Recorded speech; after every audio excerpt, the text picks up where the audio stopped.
por si acaso no hagan el fotocopia que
Hola, buen día.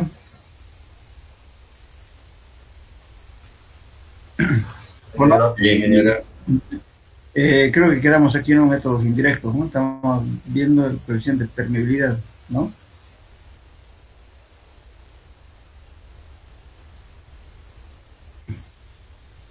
Bueno, habíamos visto los métodos directos para determinar la permeabilidad mediante el incremento de nivel variable, de nivel constante, las pruebas de permeabilidad en sitio y ahora nos tocaría ver los métodos indirectos. Para calcular el coeficiente de permeabilidad a partir de la curva granulométrica, se pueden utilizar las diferentes fórmulas. Uno de ellos es, según Hassen, que es igual a C por D sub 10 al cuadrado. C es una constante que se calcula de este modo. D sub 10 es el diámetro efectivo de Hassen, que se calcula de la curva granulométrica del suelo.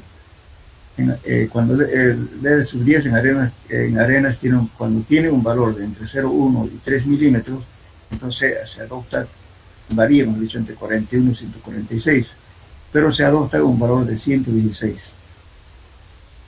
Así tendríamos C, perdón. Y D sub 10 es la curva granulométrica. Esto nos da directamente en centímetros por segundo. Ahora, esta misma ecuación, pero ya considerando la temperatura. T sub T viene a ser grados centígrados. C por 0,7 más 0,03 por la temperatura por D10 al cuadrado. Eso nos da también en centímetros por segundo. Lógicamente el D sub 10 tiene que ser en centímetros. Y temperatura en grados centígrados. Después tenemos otra fórmula empírica también, que es Schaefer que viene a decir, K ha sido 771 de su 10 al cuadrado sobre C. C se encuentra en función de la porosidad del suelo. Y tenemos porosidad 26%, 38%, 48, 46%. Entonces el C se toma en cuenta, ¿no es cierto? Si tenemos 0,26, C va a valer 83,34. Si es 38%, C vale 41%. Los valores intermedios se interponen. Los valores menores a este valor siempre se adopta este valor. Los valores mayores al 43% se adopta este valor. Solo los valores intermedios se interponen. Entonces, N, repito, la porosidad, entonces es una constante que se calcula en función de N. Entonces tenemos aquí K 771 por D10 al cuadrado sobre C más 0,7 más 0,3 por la temperatura en grados centígrados. Entonces nos da también centímetros por segundo. Por último tenemos la fórmula de Terzaghi. Lógicamente hay muchas otras más, pero estas son las más principales y las más usuales. Terzaghi da también esto para suelos arenosos. P sub 1 de 10 al cuadrado por 0,7 más 0,32 por la temperatura en grados centígrados. Aquí el Terzaghi toma en cuenta inclusive el C sub 0 en función de la forma de las partículas. Entonces, por ejemplo, aquí dice Terzaghi C sub 1 de 10 al cuadrado por 0,7 más 0,32 por T al cuadrado. 0,32 por temperatura en grados centígrados. Y C sub 1 lo calcula en función de C sub 0. El C sub 0 depende del tipo de grano. Si tenemos arena de grano redondeado, C sub 0 vale 800. Si la arena de grano angular, C sub 0 vale 460. Arenas finas vale menor que 400. Y además de eso, toma en cuenta la porosidad. ¿Sí? La porosidad expresado también en decimales. Entonces aquí viene C sub 1 igual a C sub 0 por la porosidad menos 0,3 sobre raíz cúbica de 1 menos la porosidad, todo esto al cuadrado. Este valor de C sub 1 que viene a ser este. Es el caso.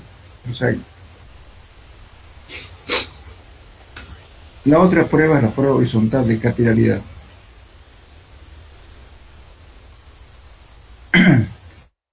Esta es una prueba de hacerlo en forma bien fácil, que consiste en hacer lo siguiente. Esto es solamente para suelos arenosos, no sirve para arcillas.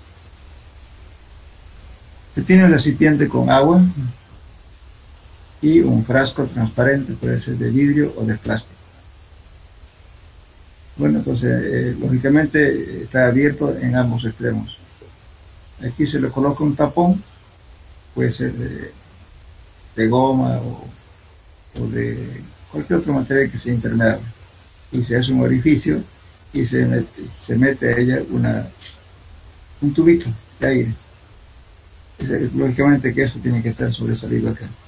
Este tubito que cumple una función. Colocamos la muestra aquí, la muestra seca, y aquí colocamos, para que no se desmorone la muestra, se coloca una malla equivalente a la malla 200, o puede ser cualquier otra malla, ¿no es cierto?, pero con papel filtro que se coloca aquí atrás, para que la arena al humedecerse no se desmorone. Entonces estamos obligando que el agua entre por aquí. Entonces, ¿qué es lo que vamos a medir? El tiempo la distancia que recorre. Lógicamente aquí hay que poner una regla, con una escala, para decir, bueno, en qué distancia recorre en el tiempo de 1 minuto. De eso se trata, de controlar. Lógicamente, si el agua entra por aquí, entonces el aire tiene que salir por un lado, entonces justamente sale el aire por aquí. Este tubo tiene que estar arriba, fuera del agua. Entonces, de ese modo se determina la distancia que recorre en tiempo de 1 minuto. Y luego, ¿qué hacemos? M, hacemos aquí una gráfica. M va a valer, ¿no es cierto?, el tiempo de 1 minuto. M es la distancia al cuadrado, X al cuadrado. Entonces aquí tenemos M al cuadrado, Z por K, igual esta ecuación viene a ser lo siguiente. Aquí está un poco mal. Aquí K es igual a M al cuadrado sobre Z por 10 a la menos 4. Aquí van un poco más arriba. K es igual a M al cuadrado sobre Z por 10 a la menos 4. Eso nos da en centímetros por segundo.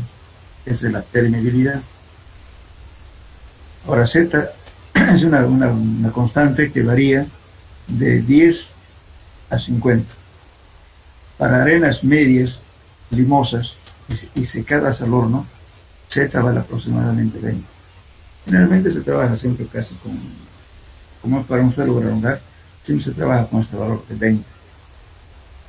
Entonces, reemplazamos en esta ecuación y nos determinamos K, coeficiente de permeabilidad en centímetros por segundo. Entonces, este ensayo es fácil hacerlo, pueden hacerlo en forma casera.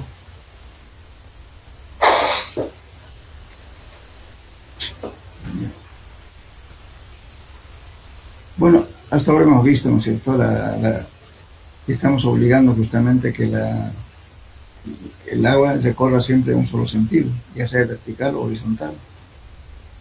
Pero en la realidad, la naturaleza del suelo tiene dos direcciones de flujo, X y Y.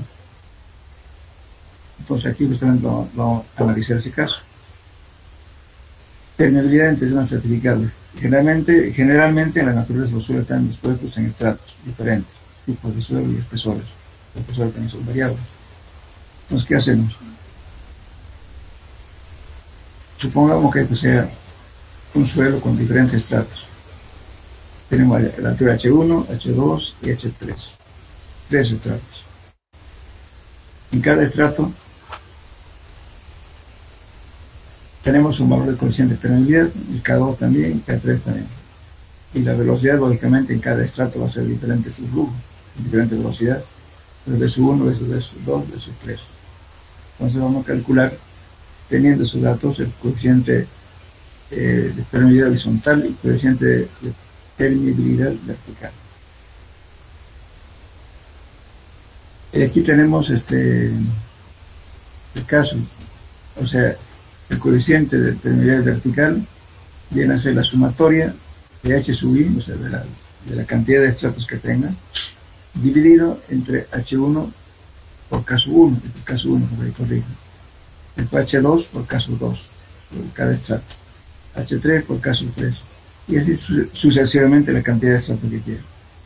Entonces, K sub E viene a ser la sumatoria de H sub I sobre la sumatoria de H sub I por K sub I.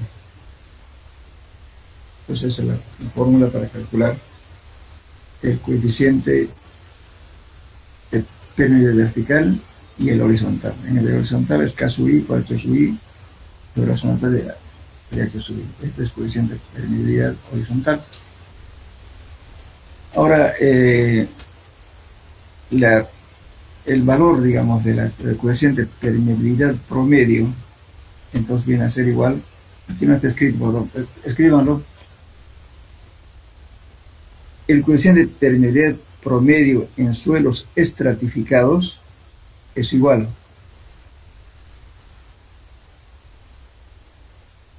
entonces pongan K promedio igual a la raíz cuadrada de K sub 1, perdón, de K vertical por K horizontal.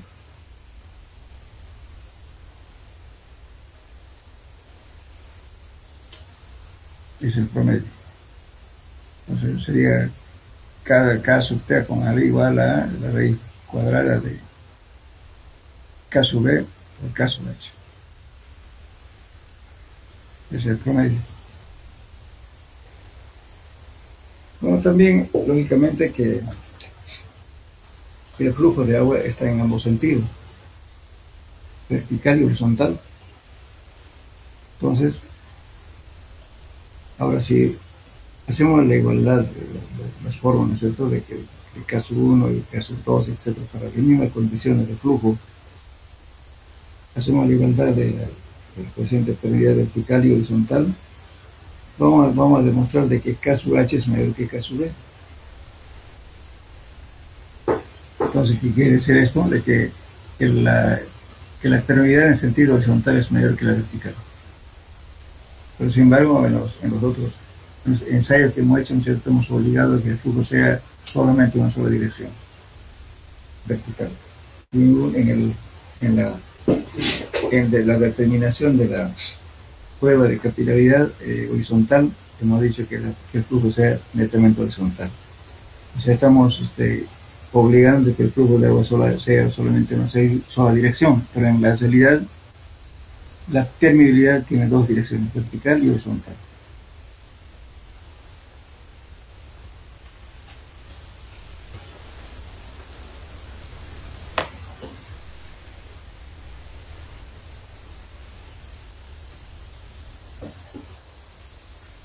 Pero podemos hablar también de un valor que se determina en el suelo, que es el coeficiente de percolación. El coeficiente de percolación es la real medida de escurrimiento a través de los vacíos del suelo, cuando su gradiente hidráulica es igual a 1. Entonces eso se lo escribe como K sub P. La gradiente hidráulica es la altura, ¿no es cierto?, la diferencia de altura, o sea, la pérdida de carga, dividido entre la longitud de recorrido de la partícula de agua. Entonces, haciendo la demostración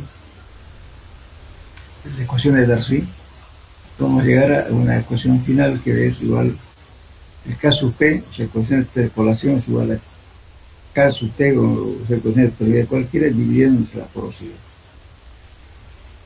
O también pueden encontrar en función de la relación de vacíos.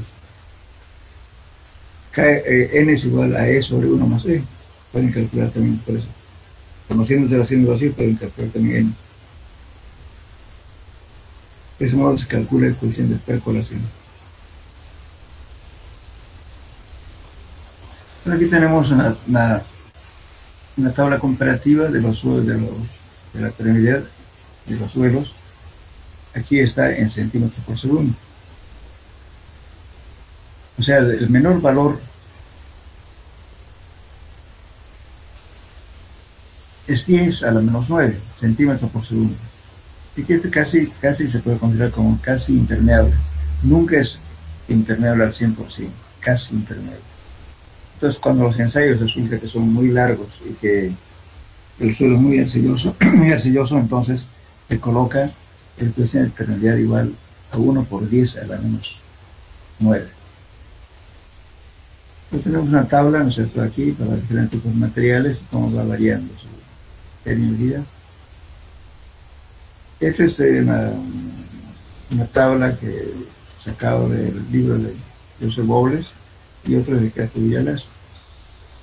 Por ejemplo, de aquí,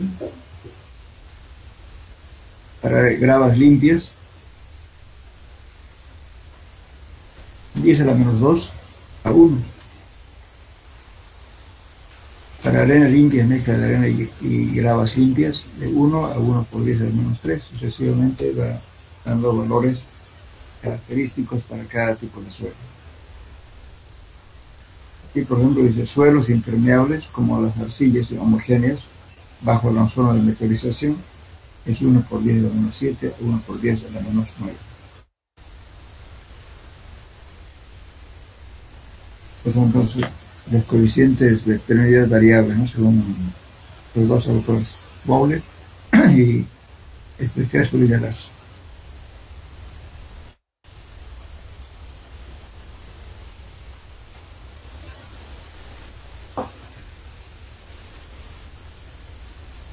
Estas tablas a veces son bastante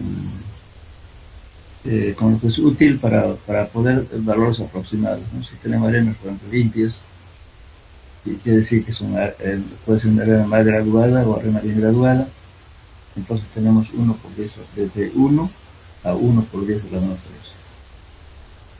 Si tiene más fino, entonces trabaja de 1 a la menos 3 hasta la menos 7.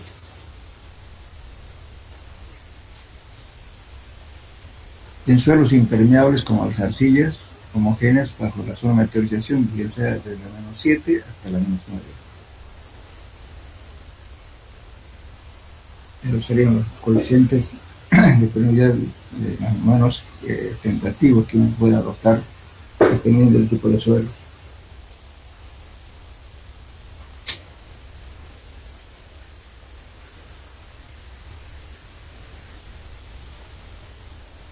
Bueno, entonces entraremos a otro tema que es esfuerzo y esfuerzo efectivo.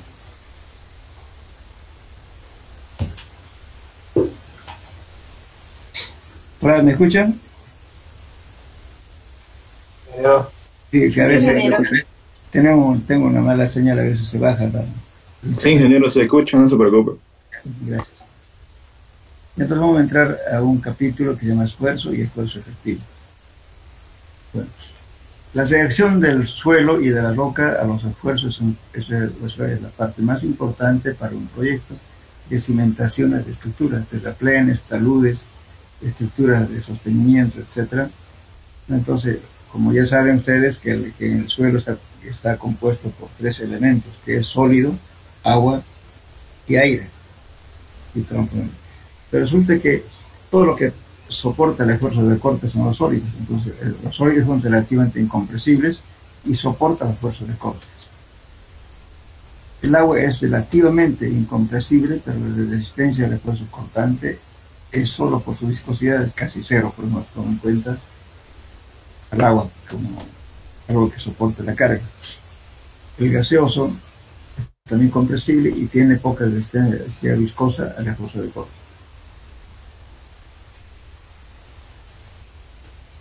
Ahora, las presiones que actúan en las masas de los suelos saturados se dividen en dos grupos.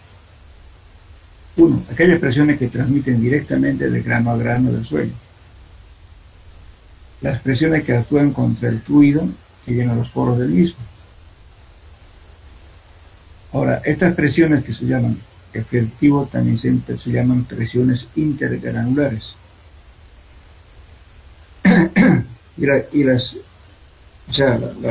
Las presiones, aquí estamos hablando, presiones intergranulares o presiones efectivas. Y las segundas denominadas presiones neutras o presiones neutrales o presiones de poros o presiones intersticiales. Eso se debe de la existencia del agua que está en los poros. Eso se llama presión neutra, presión de poros o presión intersticial. Bueno, entonces justamente para determinar la presión efectiva, no se olviden que la presión efectiva también va de presión intergranular, que es la presión que soporta al esfuerzo de corte, que son los sólidos. Entonces cuando se carga en un suelo cualquiera, ¿qué es lo que incrementa? La presión efectiva, porque hay mayor interacción entre granos, porque el aire ni el agua soporta la fuerza, el esfuerzo cortante. Entonces lo que soporta todo es el esfuerzo efectivo debido a los granos del suelo. Sí, entonces al haber el efecto del esfuerzo efectivo, hace que haya un cambio volumétrico, porque los poros se reducen y por tanto va a haber una disminución de volumen del suelo. Eso es lo que a veces causa justamente la deformación de los suelos. Ahora,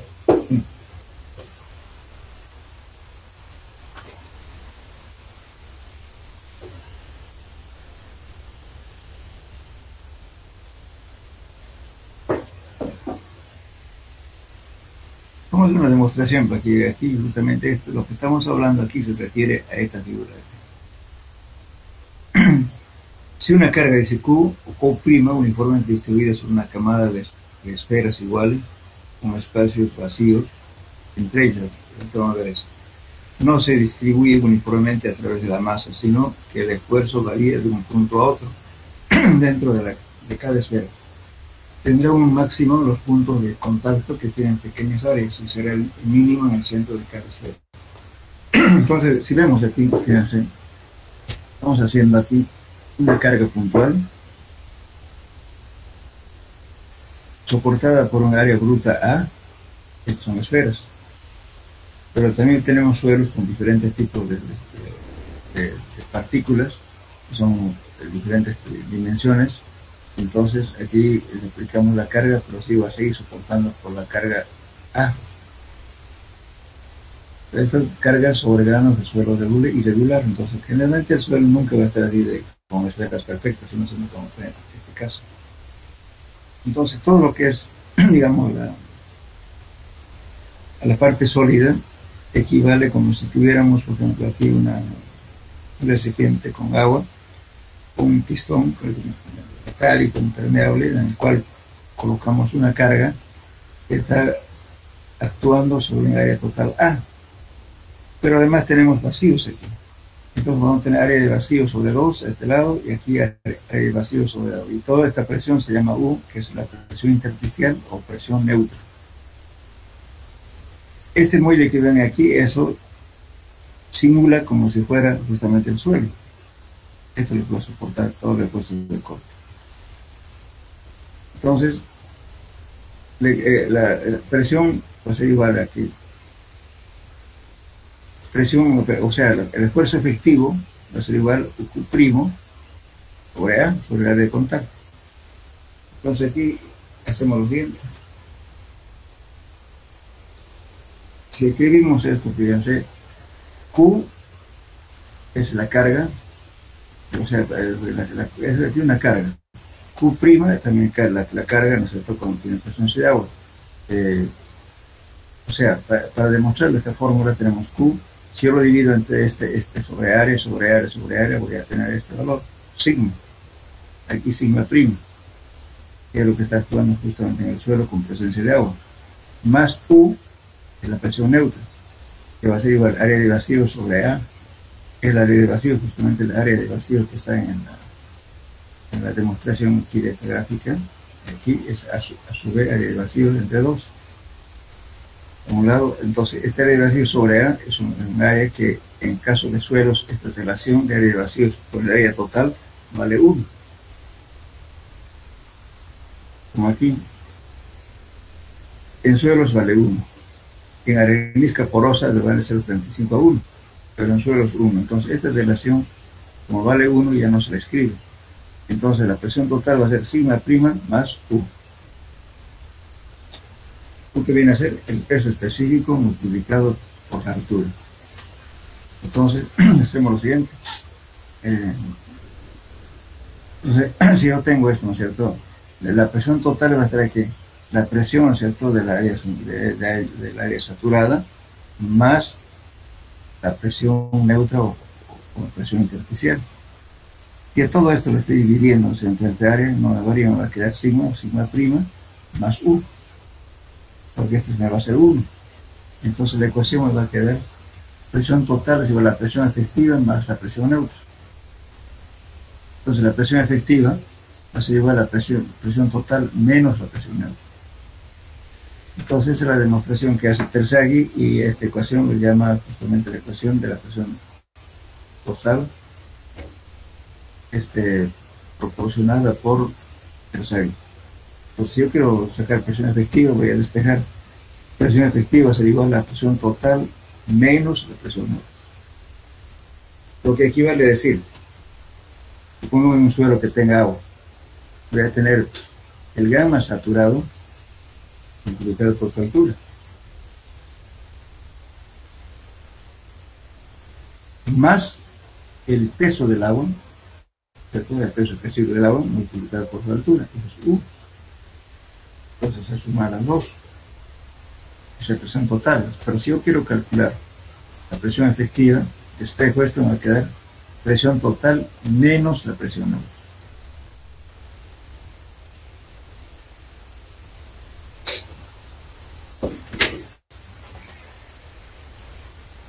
Bueno, para entender este caso, vamos a hacer este ejemplo.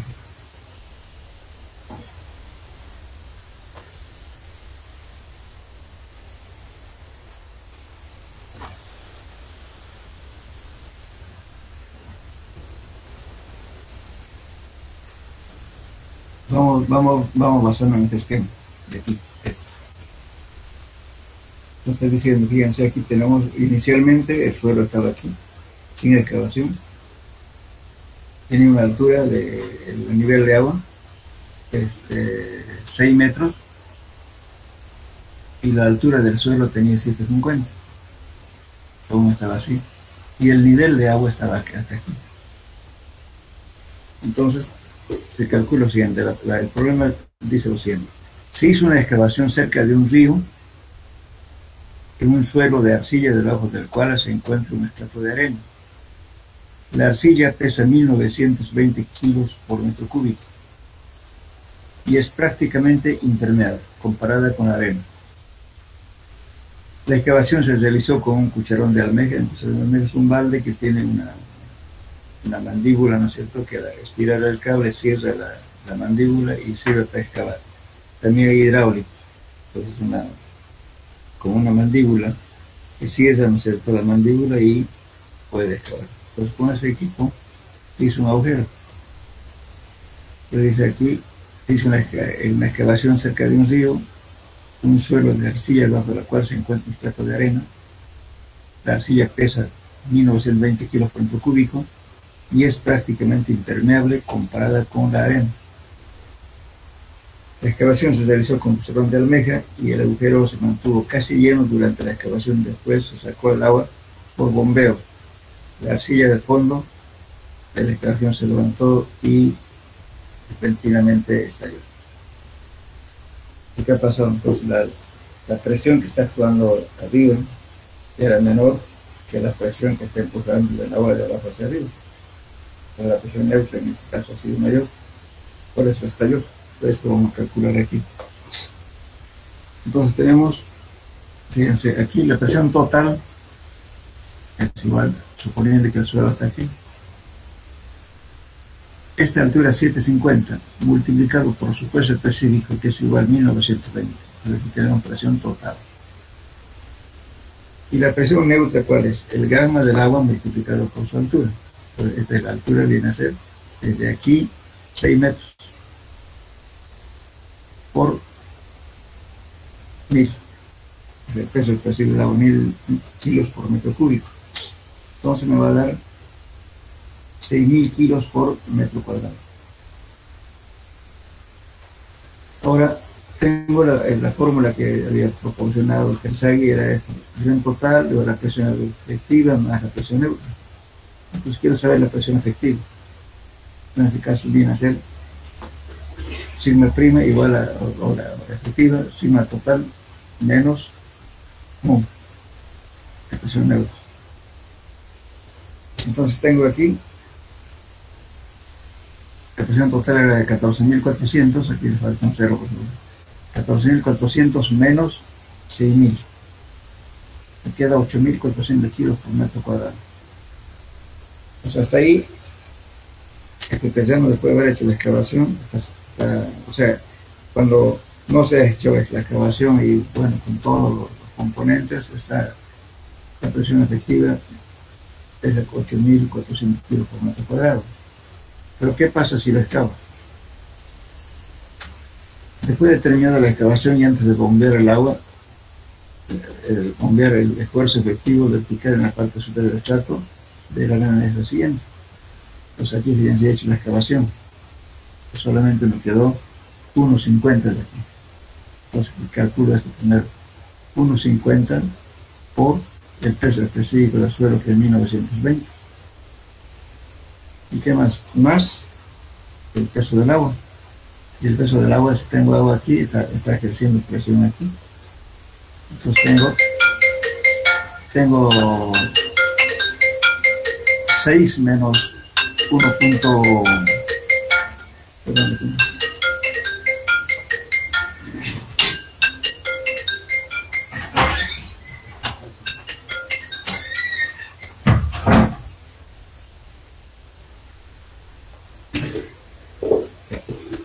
Disculpa.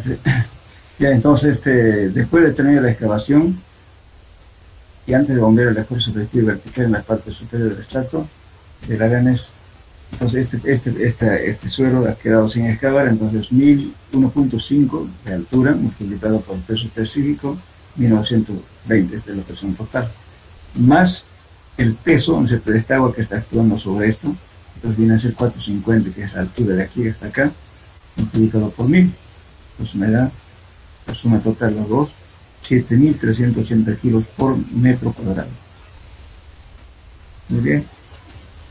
Ahora, mi presión neutra, para la presión intersticial, que es, eso me ha variado porque me sigue este nivel de agua, sigue siendo 6, la cantidad de agua. Entonces, ¿Por qué? Porque el peso de aquí del agua ha bajado, perdón, inicialmente tenemos el peso del agua y la presión neutra también sigue siendo lo mismo. Entonces aquí la presión neutra viene a ser 6 por 1000, desde esta altura de acá, por 1000, entonces en 6000.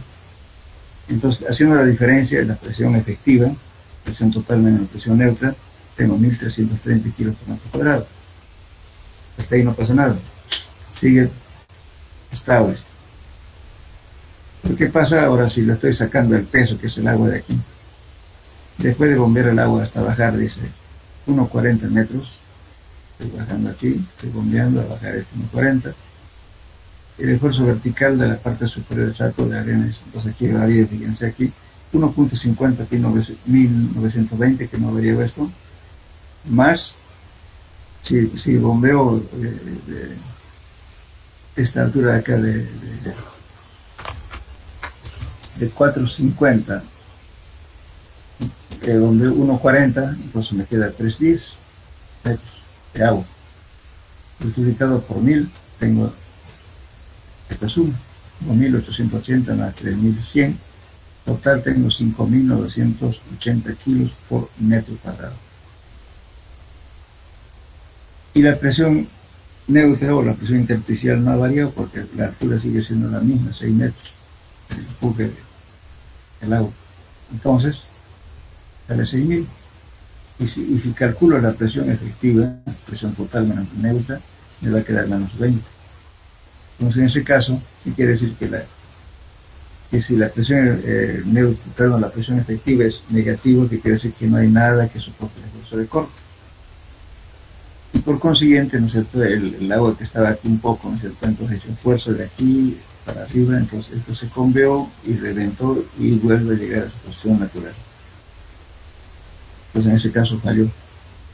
Si no bombeamos, entonces se podría mantener en ese nivel, pero como bombeaba acá, entonces hay un desequilibrio de presión. Entonces ahí es donde empieza la falla.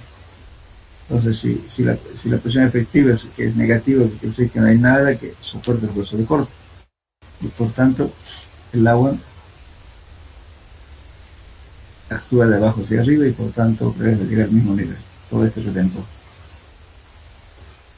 Es el concepto de la presión efectiva. La presión efectiva, lo vuelvo a repetir, todo que es el esfuerzo de corte.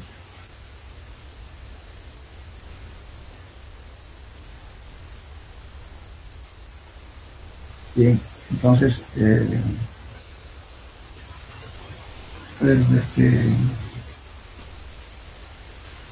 con este tema es el último tema ya, y después vamos a hacer sobre los problemas.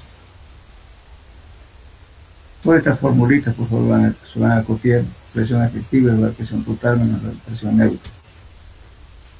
Y la presión neutra no es más que el peso específico del agua multiplicado por su altura. Y la presión total es que es el peso específico del suelo multiplicado por la altura. Hacemos ejercicio para que lo entiendan mejor.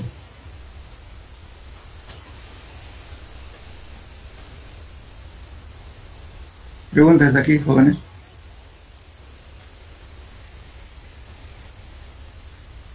Hola. Ingeniero, en principio no me quedó muy claro dónde está el agua aquí en todo. Ya, escúchenme. Resulta que cuando usted excava, fíjese, de verme para que entendamos mejor. Si usted está haciendo, supongamos que ha hecho un estudio de suelos y encontró el nivel freático, digamos, 4 metros. Muy bien, ahí está el 4 metros. Pero ¿qué ocurre, no es cierto, cuando usted quita el confinamiento? Confinamiento, ¿qué significa? Si usted nivel pongámosle a 4 metros y le estoy sacando, cavando, digamos, una zanja como esta, ¿qué estoy haciendo? Estoy liberando, quitando el confinamiento. Por consiguiente, ¿no es cierto?, las presiones que están en el agua, que es las presiones intersticiales que están actuando en el suelo, lógicamente es una presión que está actuando. Y por tanto, si lo libero, sacándole un peso, ¿qué va a pasar? Estas presiones va a desequilibrar. Entonces esas presiones intersticiales van a ser grandes frente, ¿no es cierto?, a las presiones que está ejerciendo arriba. Y por tanto, eso va a hacer que los empujes de aquí van a ser mayores que estas presiones de acá. Al ser mayor se desequilibra, entonces como los sólidos son la parte que soporta la fuerza de corte, entonces al no haber esa resistencia a la fuerza de corte, ¿qué pasa? Entonces el agua va a hacer que estalle esto y luego suba de agua y se inunda todo eso y otra vez llega a este nivel.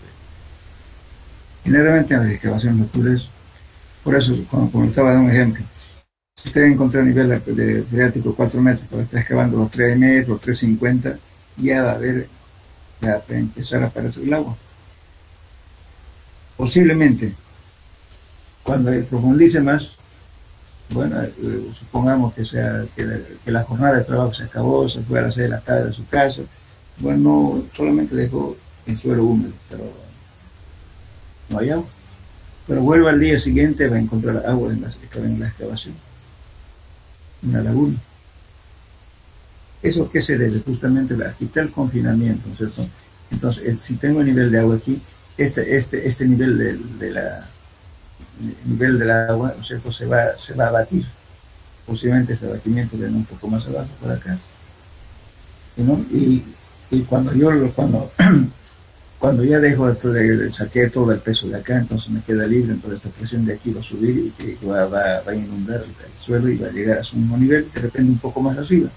Porque generalmente cuando se desconfina un suelo, el nivel estático está más abajo. El nivel dinámico, y cuando ponen una bomba, nosotros bombeamos y hasta el nivel que permanezca constante es el nivel dinámico. Entonces, por eso decía en la excavación, ocurre eso cuando se quita el confinamiento, aparece agua. Y muchos reclaman, pero dicen, bueno, en su perfil usted ha puesto nivel de agua, nivel freático a los 4 metros, se excavó a 3,70, digamos, pues sin embargo se presentó agua. Porque justamente hay un desequilibrio, porque está quitando el confinamiento. Entonces los esfuerzos de corte son menores al esfuerzo de la presión neutra. Ese es el problema. Generalmente cuando se hace excavación, inclusive cuando hacen, por ejemplo, zanjas para tendidos de tubería de alcantarillado sanitario, por ejemplo, a veces hacen 4 metros, 5 metros de profundidad de excavación para llevar el emisario principal. Bueno, excavan, resulta cuando vuelven al día siguiente encuentran agua. Y todavía cuando derrumbe, porque si es arena, el agua ascendió y desde la parte superior se iba derrumbando. Es por la diferencia de presiones por haber quitado el confinamiento. Por eso cuando se hacen sótanos, a veces es necesario colocar un piezómetro. Un piezómetro ¿en qué consiste? En colocar un tubo hasta la profundidad que es requerida, ¿no es cierto? Y si hay nivel freático, se coloca el nivel donde encuentra agua, se le pone las rejillas, o sea, los filtros, y luego se va monitoreando, ¿no es cierto?, cómo va subiendo el agua. En cuantos días sube a una cierta altura y se mantiene constante. Entonces, ¿qué quiere decir? Que entonces si yo excavo eso, ¿no es cierto?, entonces el nivel va a subir. Pues para subir es para determinar esas variaciones de altura del nivel de agua, donde se coloca un piezómetro, un tubo. Lógicamente estos estudios, por ejemplo, es importante en las planchadas, cuando llueve, todo eso necesitan determinar si tenemos estructuras como tanques, por ejemplo, de combustible, o sótanos, ¿no es cierto?, como están haciendo con 3, 4 niveles de sótanos. Entonces, tienen que saber cómo es la fluctuación del nivel de agua en épocas de lluvia. Lógicamente que ustedes han hecho un agujero, han hecho sótanos con diferentes niveles, pero después cuando está lloviendo, que el nivel de agua sube. ¿Qué efecto va a causar? 1, filtración. 2, supresión. ¿Y qué es supresión? Es el empuje del agua, ¿no es cierto?, de abajo hacia arriba. Trata de elevar la estructura. Si usted tiene un tanque, bueno, si no ha llovido, el tanque está vacío, tranquilo. Pero llueve, sube el agua, ¿qué pasa? Va a hacer flotar el tanque. O una piscina, lo mismo. Hay piscinas que se salen para arriba o se parten. ¿Por qué? Porque los empujes de abajo hacia arriba son grandes. es justamente de la presión hidrostática del agua, por la altura que va subiendo. Normalmente eso pasa.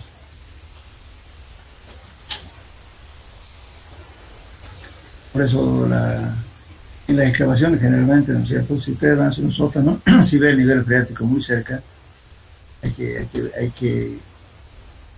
que prever. Si voy a hacer un sótano, digamos, y yo tengo mi nivel a 4 metros, bueno, no voy a cavar por 4 metros. Si la necesidad de cavar, lo tengo que hacer. Pero ¿qué tengo que hacer previamente?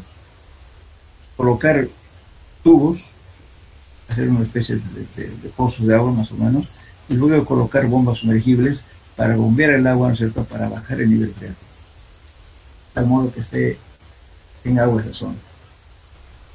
Y se bombea día y noche. Entonces, cuando encontramos bombeando, estamos bajando el nivel, entonces se mantiene seco y puedo trabajar a la primera próxima, si tengo, digamos, que hacer un sótano hasta 4 metros, digamos, pero si no tengo nivel de agua a los 4 metros, yo no voy a trabajar con presencia de agua porque el agua se me va a subir. Entonces, voy a batir el nivel freático, colocando tubos de drenos. Pueden ser 3 tubos o 4 tubos, dependiendo de la magnitud de la excavación que se haga. Y se colocan bombas sumergibles y se bombean constantemente para bajar el nivel y pueden trabajar y ahí no va a haber agua. Una vez que termina la estructura, dejan de bombear. Pero y el sótano ya tiene que estar, o sea, ¿no es cierto? El muro de contención tiene que estar bien protegido, bien impermeabilizado. Igualmente, ¿no es cierto? La losa de fondo también tiene que estar impermeabilizado, bien calculado para soportar los empujes de su presión. Aparte de eso, ¿no es cierto? Entonces, ¿qué va a aparecer aquí en la losa? Si no se considera, digamos, el efecto de su presión, puede levantarse inclusive, o lo baja. Por ejemplo, en algunos edificios, después de que están haciendo el segundo sótano, por ejemplo, están considerando colocar pilotes de anclaje para evitar problemas de empujes de supresión. Entonces, pueden levantar una losa que pongan encima, entonces hay que anclar. No sé si respondí su pregunta, joven. Gracias, ingeniero. ¿Alguna pregunta más?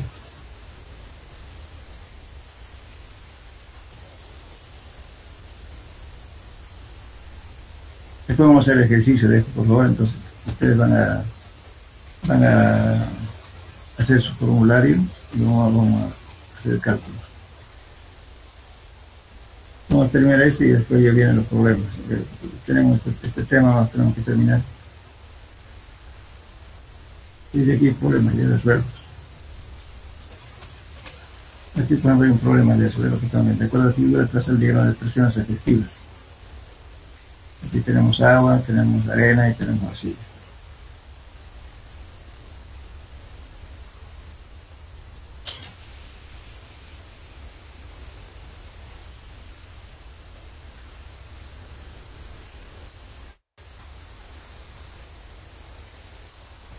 Bueno, veremos entonces, tenemos tiempo todavía, ¿no?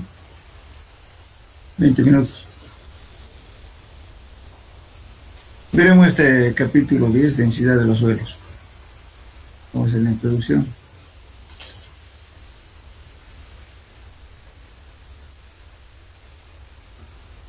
¿Alguien puede decirme qué es compactar un suelo?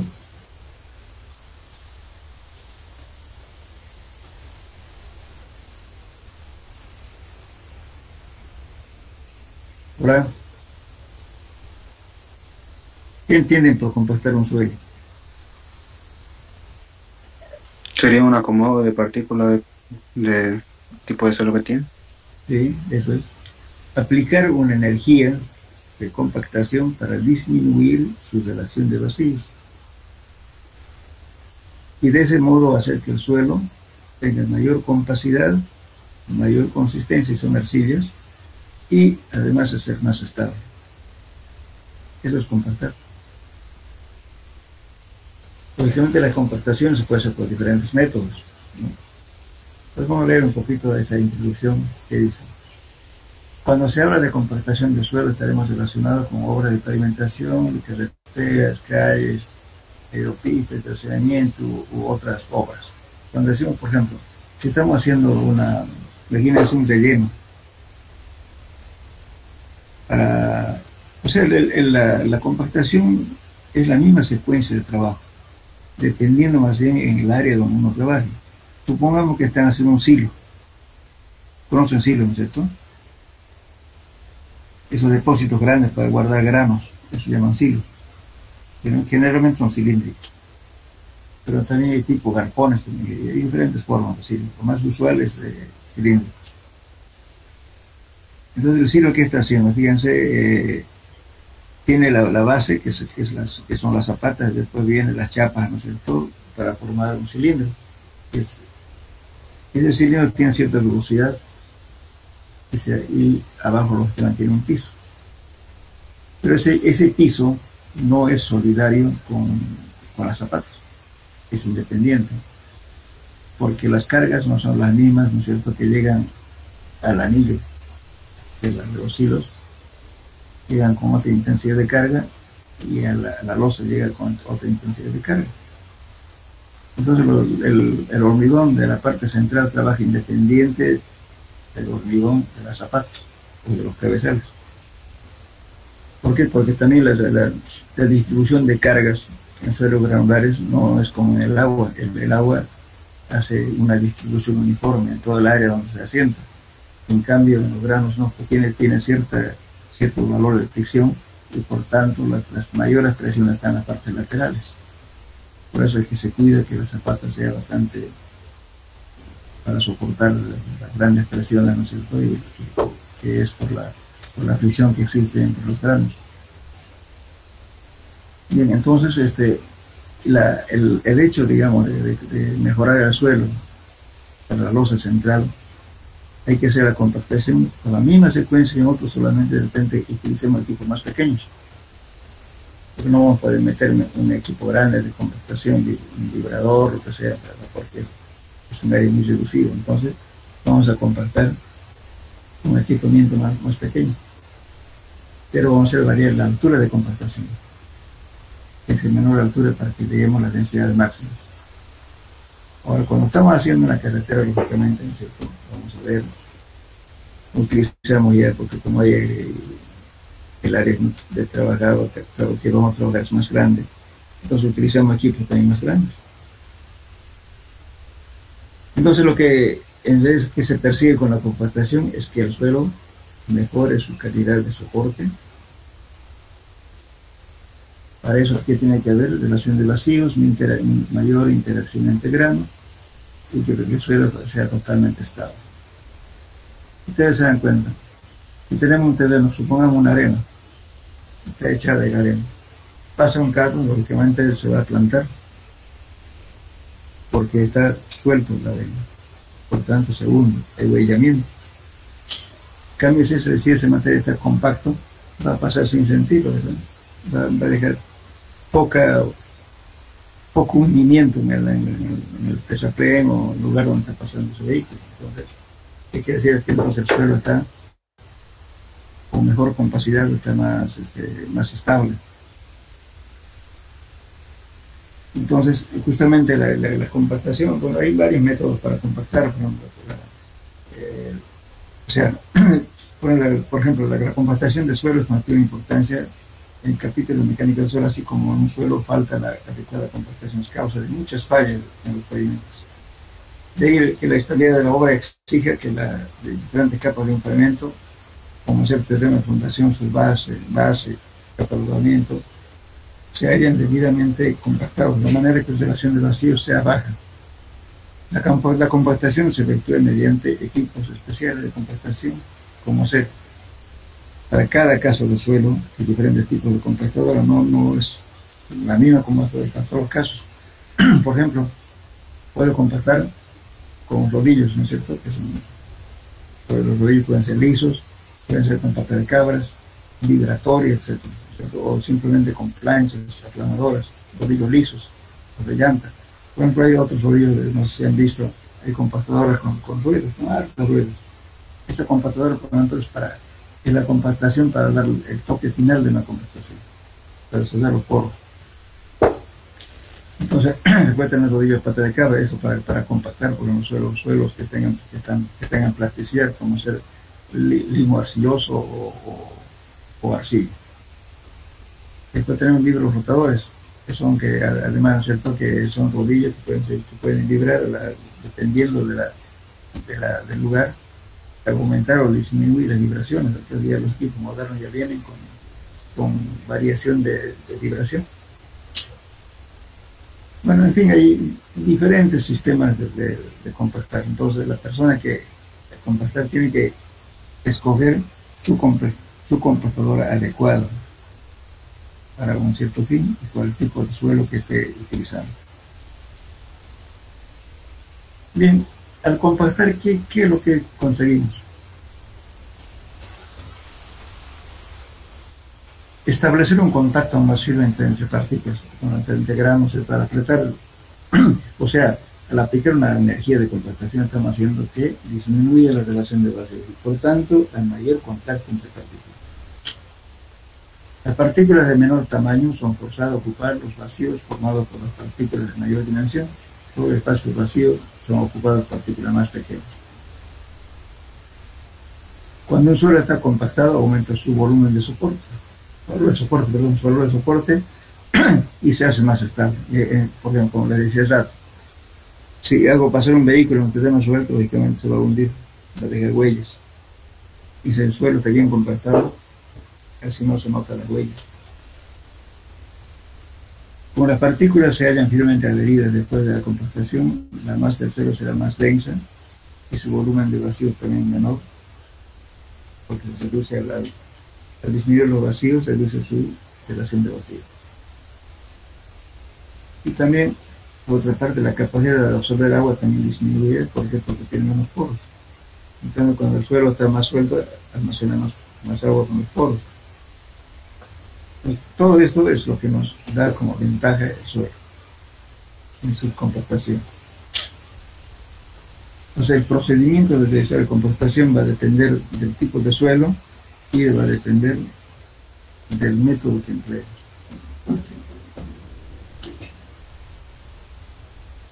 Ahora, por ejemplo, para que exista una adecuada lubricación o disminuir la fricción existente entre partículas, debe controlarse la cantidad de agua.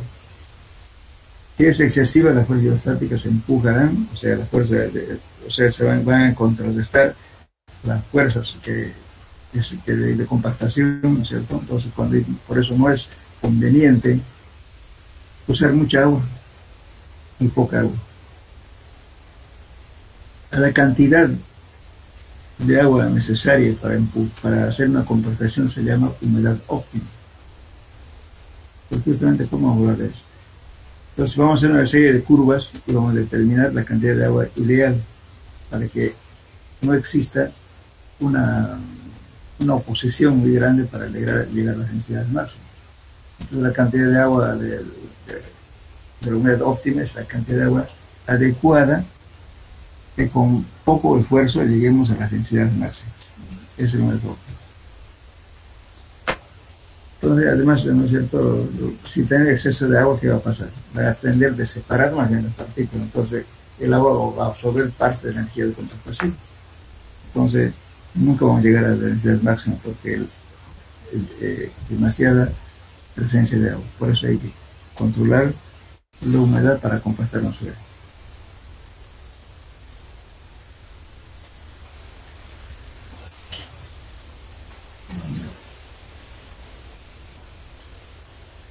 O sea, si hablamos en forma general, la mayoría de la pavimentación, cuando falla, no es tanto el problema de pavimento, sino el problema de suelo. Resulta que si está mal controlado el suelo, entonces no está adecuadamente compactado. Entonces, ¿qué es lo que va a soportar las presiones que ejerce una llanta, por ejemplo? Va a soportar que el pavimento, y el pavimento no está calculado para soportar esas presiones. si no está ayudado por el suelo, y por tanto se va a hundir, se va a fallar. Si es pavimento rígido, ¿qué va a pasar? De haber un hundimiento, ¿no es cierto?, desigual, y después viene un carro, ¿no es cierto?, con mucho peso, lo va a quebrar. Ahora, si es pavimento flexible, se va a producir hundimientos, ahuellamientos, se va a producir fisuraciones, en fin. Entonces, ¿por qué? Porque esas cargas que debería soportar el suelo lo está soportando el pavimento. En la mayoría de los casos, donde no dura el pavimento es porque no está compactado muy bien. Ustedes se dan cuenta en la ciudad. ¿Cuáles son las zonas más críticas? A ver, dígame, ¿dónde siempre están permanentemente haciendo reparaciones? En las rotondas, ¿no es cierto? ¿A qué se debe, fíjense, en las rotondas? Resulta justamente ahí, ¿no es cierto?, los carros tienen frenado y arranque. Y además en las curvas, ¿no es cierto?, algunos tienen peralte, de un lado se inclinan más que el otro. Entonces, esa es la zona más crítica. ¿Y qué es lo que están arreglando? Pues sacando el pequeño el pavimento fallado y no lo mejoran el suelo, sobre eso igual otra vez lo colocan el hormigón o pavimento flexible, al tiempo otra vez. ¿Por qué no está fallando el pavimento, está fallando los suelos? Sí, entonces deberían mejorar todo, por eso las partes críticas, ¿no?, que es justamente las rotondas. Siempre están con esos problemas. Si hay baches, hay fisuraciones, permanentemente reparan eso, porque justamente por las frenadas y arranque de los vehículos. Entonces, el suelo, si queremos que un pavimento dure, el suelo tiene que estar bien tratado. De nada sirve colocarle un espesor muy alto si el suelo falla. No va a aguantar.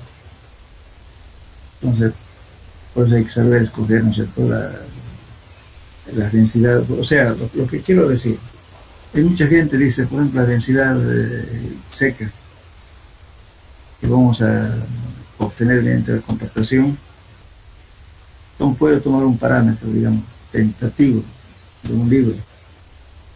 Voy a decir, qué sé yo, en arenas es 2.1 gramos centímetros por cúbico o 2100 kilos por metro cúbico. Pero eso es relativo. En los suelos varían. Ni por no que sea arena, el otro tiene más cantidad de finos, el otro tiene menos finos, entonces es eso que varía. Nunca es la curva igualmente, como uno puede decir, yo determiné para arena, en toda la zona va a ser la misma, ¿no? Es variable. ¿Por qué? Porque al suelo no lo ha hecho el hombre, lo ha hecho la naturaleza.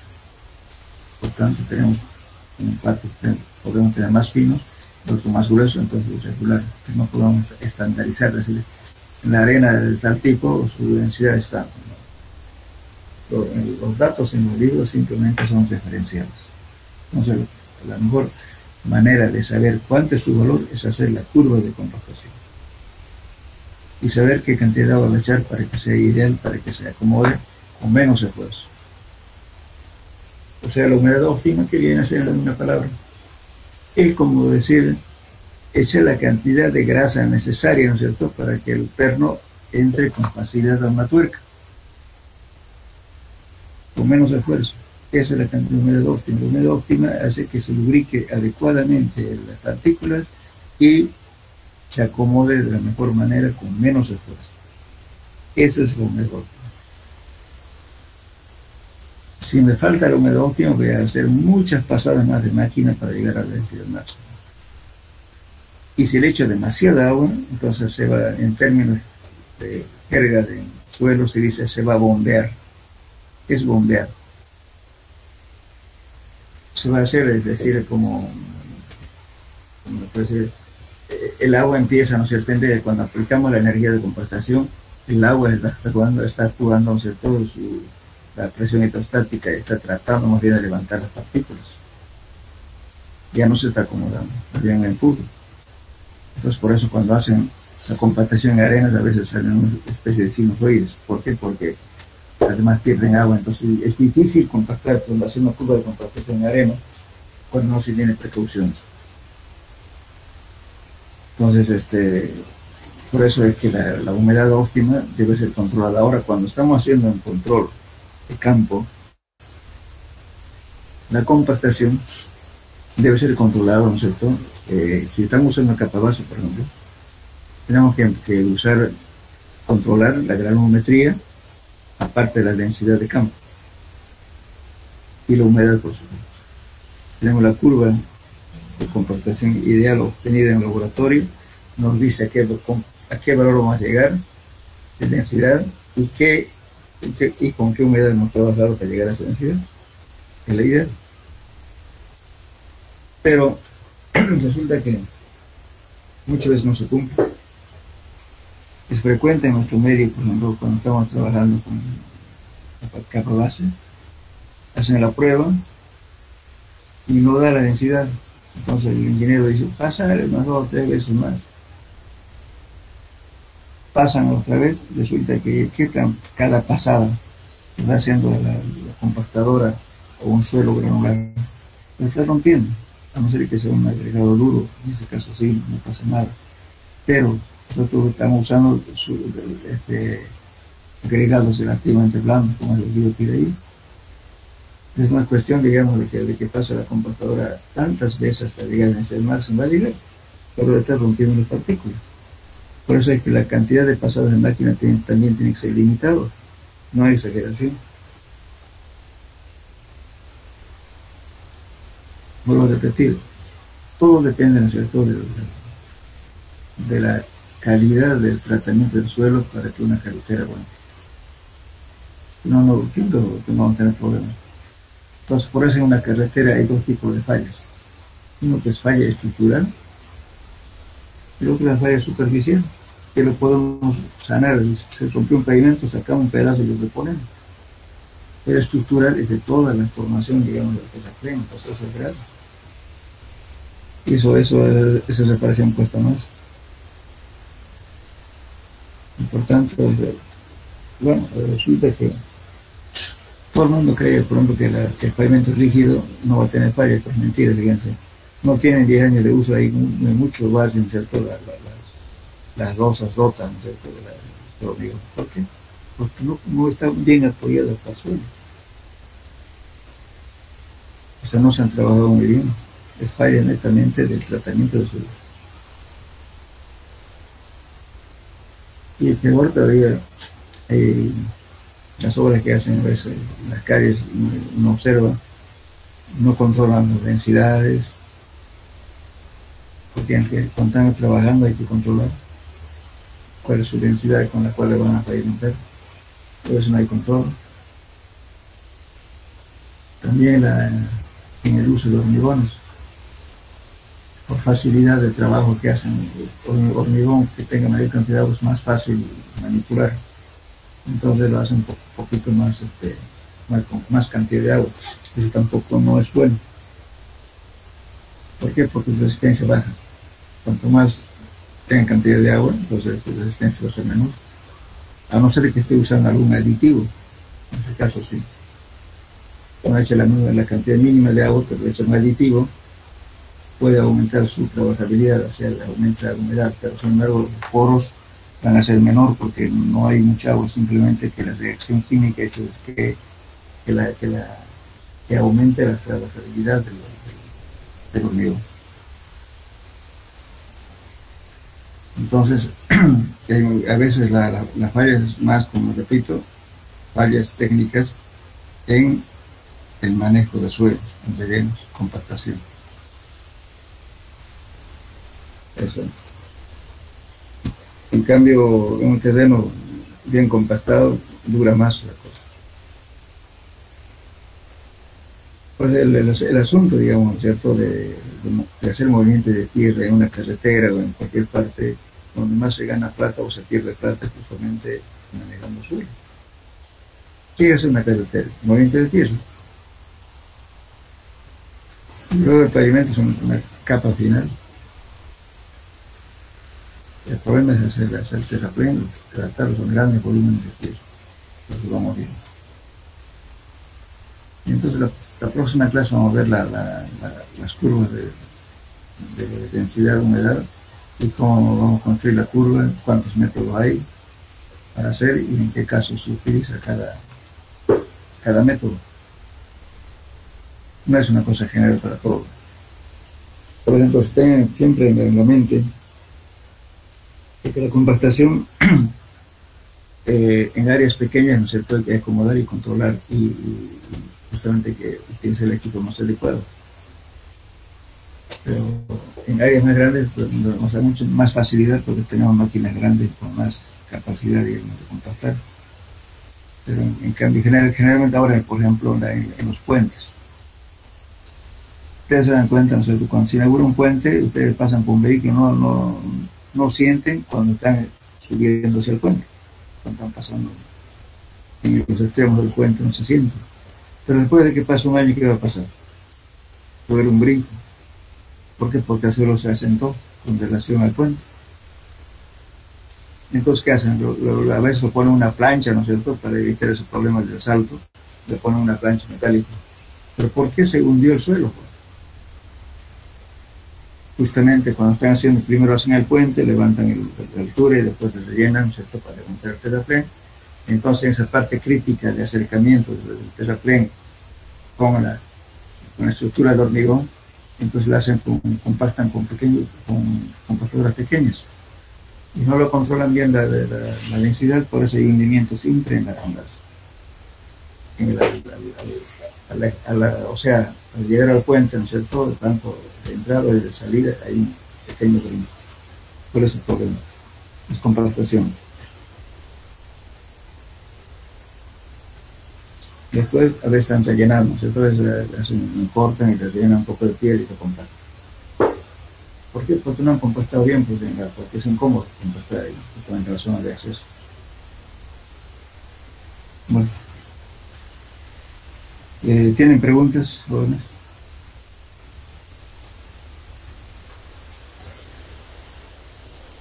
Hola.